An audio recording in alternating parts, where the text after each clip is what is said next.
Generic or branded, magastos magkasakit sa Pilipinas. Malungkot na sinabi ni Megan after paying the huge hospital bill.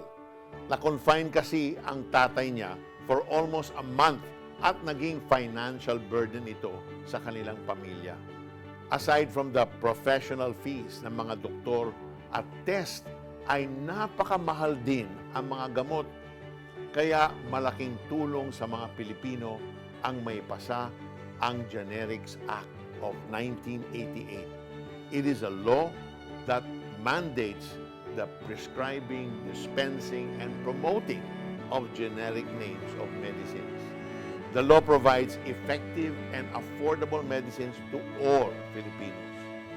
According to experts, wala namang halos pinagkakaiba ang generic sa branded medicines. Same lang sila ng active ingredients and both follow the same standards in their efficacy. Both are effective in treating symptoms, but branded medicines use more marketing strategies than their generic counterparts to sell their products. Pero ang tunay na test kung effective ang gamot ay kung iinumin ba ito ng pasyente. Healing starts when the patient takes the prescribed medications, whether they're generic or branded. Christians will only receive true healing and transformation when they take God's Word seriously. Posting Bible verses on social media, wearing faith-based apparel, and using Christian lingo do not prove one's true transformation. God causes a radical change in a person's heart first.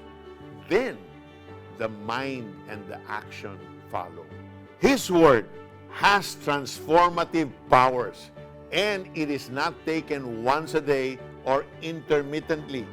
To see the lasting effect of God's Word, it needs to be taken moment by moment, and only then can it cause healing and true transformation. Let's pray. Lord, forgive me when I claim to follow you but live otherwise. Remove anything in me that misrepresents you, because I want to honor your name in my life. In Jesus' name, amen. Set up one-on-one meetings with your accountability partner or a trusted friend. Ask them what areas in your life need improvement and thank them for their response. Ang sabi nila ay, kilala nila ang Diyos, ngunit hindi naman ito nakikita sa kanilang mga gawa. Sila'y kasuklam-suklam, suwail, at hindi makagawa ng anumang mabuti. Titus 1:16. This is Peter Cairo saying, God's mercy and grace for you is available every single day.